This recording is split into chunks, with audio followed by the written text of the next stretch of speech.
Bueno, hoy vamos a abordar un caso de una Play 3 Slim que no enciende, pita, pero no enciende. En este caso, la consola ya está reparada. Se me costó un poco dar con la falla porque a veces si no llevamos un protocolo o no sabemos qué zona atacar, podemos dañar más la consola.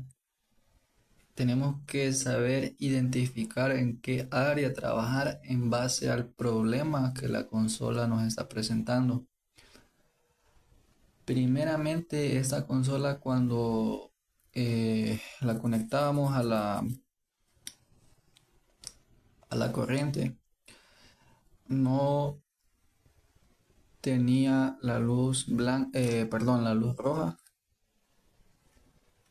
no la tenía, por lo cual yo deduje que era un problema de standby, porque siempre que conectemos la consola Play 3 a la corriente, tiene que estar la luz roja indicadora en el panel frontal, ¿verdad? En este caso dije yo, lo más seguro es la fuente.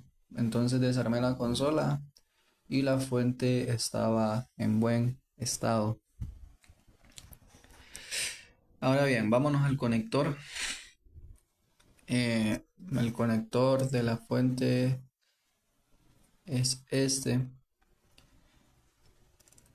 Y este pin de este extremo y este otro pin del otro extremo son líneas de 5 voltios.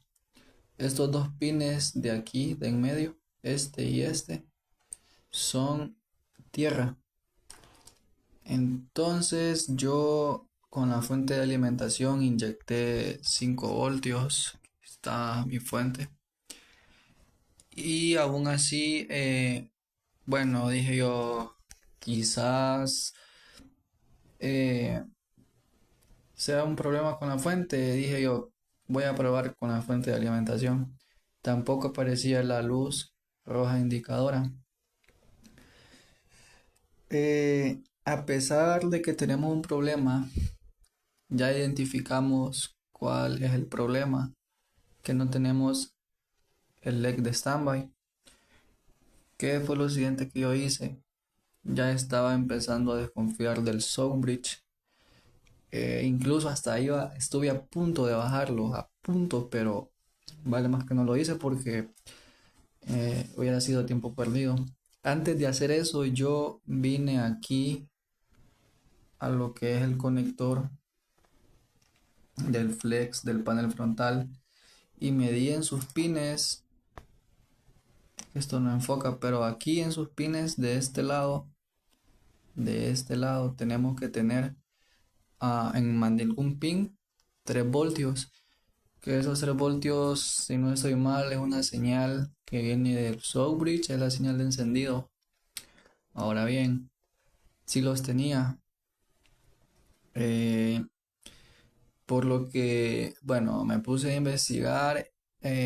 Aquí en la línea de 5 voltios con respecto a tierra no había corto.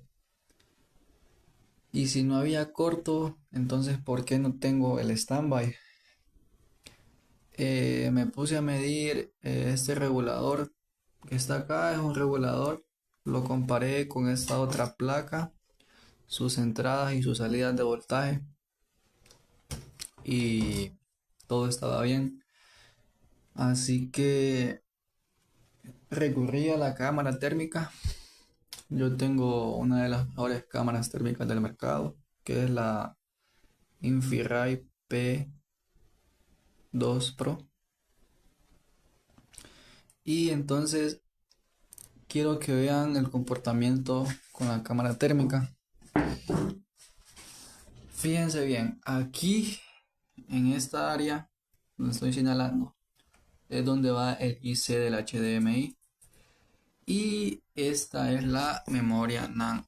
Quiero que lo puedan ver ahí. Fíjense bien aquí donde estoy indicando con el dedo, aquí. es donde está la memoria NAND. Creo, no, esa es la memoria, perdón. Este es el Syscon, estoy mal. Este es el Syscon. Si ustedes se fijan, donde estoy señalando con el mouse, cuando yo conectaba la fuente, se miraba un pequeño consumo. Y esta pero pequeña parte de consumo que vemos acá, aquí lo que estamos viendo es que calienta un poco. Lo mismo teníamos en el IC de HDMI en el Panasonic. No calentaba absolutamente nada, apenas era visible. Entonces, ¿qué pasa?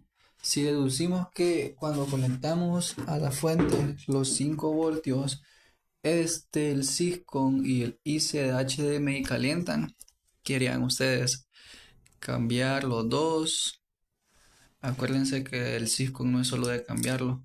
En Play 3, no, el Syscon no es algo que se pueda cambiar así por así, hay que hacer otros procesos. Ahora bien, se supone que cuando tenemos un corto, supongamos que varios de estos circuitos en la placa estén alimentados de la línea de 5 voltios de standby. Se supone que si tenemos un corto, tiene que ser visible tanto con la cámara térmica, porque tiene que calentar, tanto como si medimos aquí en la escala de ohms, nos tiene que dar un corto a tierra a la línea de 5 voltios, cosa que no pasaba. Entonces, aquí es donde viene lo difícil. No tenemos corto en el conector, nada calienta. ¿Cómo encontramos nosotros el problema? En este caso, yo me guié por un video de Game Clinic. Él pues subió una guía con este tipo de problema. Eh, Ahí en ese canal él menciona que es un problema con el IC de HDMI. Yo ya lo removí. Aquí está. Ahí está el que removí. Ahora bien, yo vine y medí en el IC de HDMI. Ahí lo pueden ver. ¿Qué fue lo que yo hice? Antes de cambiarlo, primero medí que estos filtros MIPI no estuvieran dando continuidad a tierra. Si es que alguno tenía continuidad a tierra, entonces él tenía que cambiar el IC de HDMI. Medí sus alimentaciones y encontré algo extraño en una de esas líneas. No estoy seguro esa línea de cuánto voltaje es.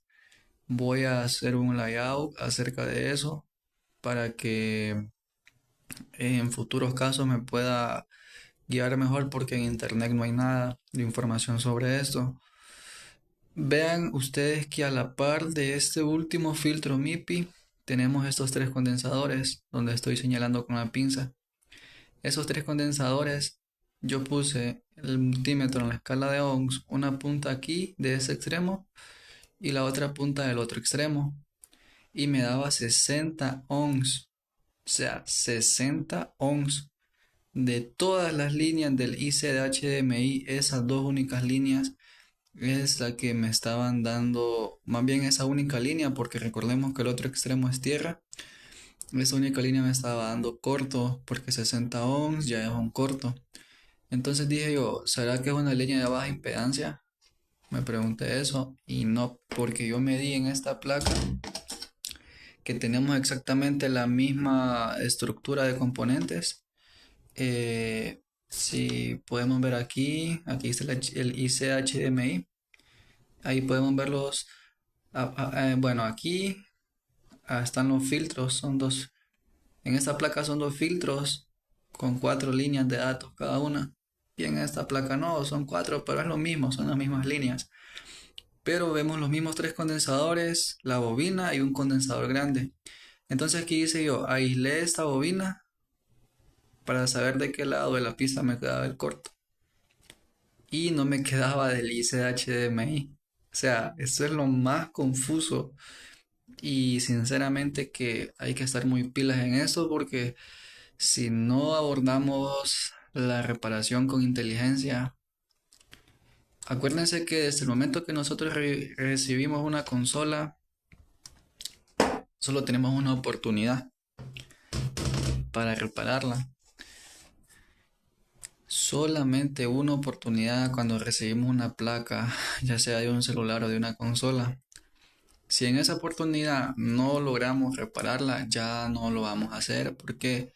Porque muchas veces el cliente le urge. Muchas veces nosotros nos damos por vencido y desde que ya le decimos al cliente que no se pudo, no se pudo. Y ya es un trabajo perdido. Entonces lo que hay que hacer es ver la reparación como un análisis en el que nosotros tenemos que ser más inteligentes, a veces no solo de lo que hemos aprendido o de lo que nos han enseñado, sino que no dar por hecho las cosas y hacer esto de una forma en la que nosotros estemos un paso adelante de lo que hemos aprendido. ¿Por qué les digo esto? Porque si se supone que no tengo corto si no tenía corto en las alimentaciones de aquí, no calentaba nada, no tenía corto aquí el conector, la línea de 5 voltios no estaba aterrizada. Yo lo primero que pensé es el software. Lo voy a bajar, lo voy a hacer revaling, pero no. Yo fui un paso más allá, dije, me empecé a cuestionar en base a los conocimientos que yo he adquirido por medio de la práctica. Entonces, ¿qué es lo que sucede? Que yo al encontrar este corto aislé esta bobina.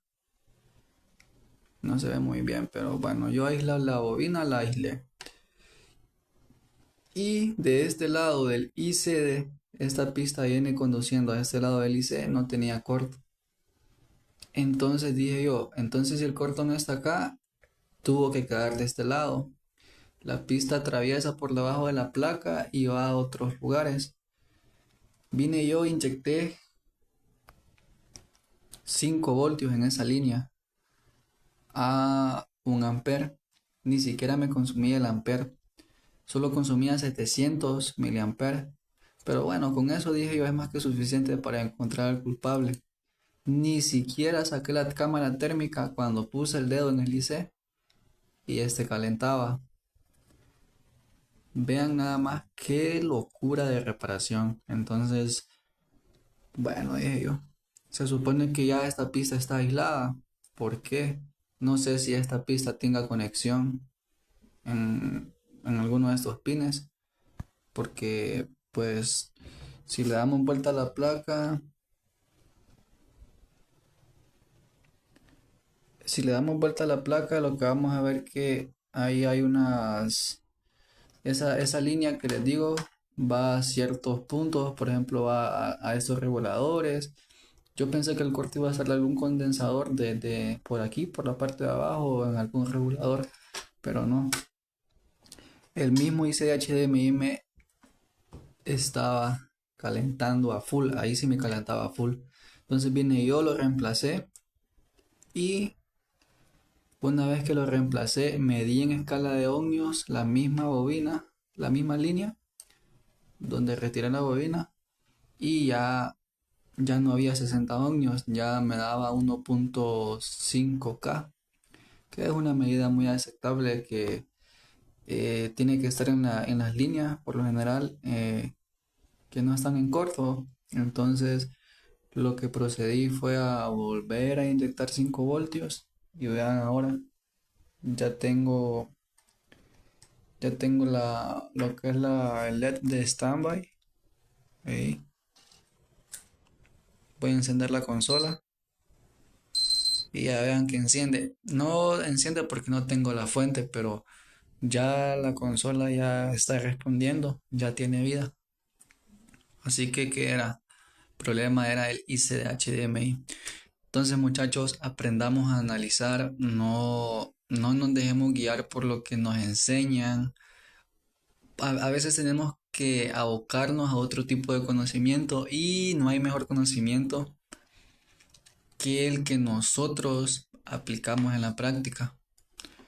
¿Por qué? Porque el conocimiento que aplicamos en la práctica es un conocimiento que nadie nos va a enseñar, es nuestra propia experiencia en base a los conocimientos adquiridos. Como les dije, por lo general eh, se supone que con una cámara térmica eh, los análisis son más certeros, pero en este caso ya ven que no me calentaba nada en la placa. Eh, entonces, en este caso, como les comenté, lo mismo que me calentaba el Cisco, lo mismo me calentaba el IC, prácticamente nada. Entonces, ¿cómo nosotros podemos afrontar esos casos con éxito? Midiendo, midiendo y midiendo y midiendo. Eh, en este caso, pues sí que es un poco extraño, pero como les digo, tienen que saber también qué área de la placa van a trabajar. Porque en este caso no teníamos el LED indicador del standby. Entonces yo no tenía por qué moverme de ahí, no tenía que ir a tocar procesador, no tenía que ir a ver otras fuentes, no tenía que hacer nada más que resolver ese problema. A pesar de que la línea de los 5 voltios de standby no me marca corto, yo tengo que buscar la forma. Yo estoy seguro que este IC de HDMI no está directamente relacionado con los 5 voltios de la consola de standby. Seguramente los 5 voltios pasan por algún regulador y ese regulador tira una línea de alimentación, pero no está directamente relacionado. Porque si estuviera directamente relacionado el IC con la línea de 5 voltios, entonces esta medida que yo encontré de 80 ohms en sus pines con respecto a tierra la hubiera encontrado aquí. Y la verdad que no la encontré. Entonces ahí es donde uno tiene que empezar a analizar. Yo en este caso voy a investigar esa línea hacia dónde va para tenerlo como una medida de referencia. Recuerden que todas las investigaciones que yo haga, medidas referenciales, mapeos de consola, los van a encontrar en los diagramas que tengo subidos. En mi canal de YouTube, busquen ahí en mi página principal, está el link directo de Mega. Ahí van a encontrar una carpeta completa de soluciones, diagramas esquemáticos, board view, soluciones que yo he encontrado y las he compartido. Algunas guías de reparaciones hechas por mí, otras hechas por otros colegas. Si ustedes tienen algo que aportarme, algún material o algo para que lo subamos a mi carpeta de diagramas, entonces bienvenido sea. Recuerde que la base de este oficio es que nos ayudemos entre todos. eh, Primeramente, apoyarnos entre todos y en segundo lugar, cobrar lo justo para que podamos salir adelante. Entonces, espero les sirva este video, que lo hayan visto hasta el final, porque eso es algo que les va a servir a ustedes. Que vean que las soluciones o a veces las reparaciones no van a ser fáciles. A veces no todo lo que calienta es lo que está en mal estado. A veces hay que solucionar siendo un poquito más inteligente y usando un poquito más el cerebro. Así que nos vemos.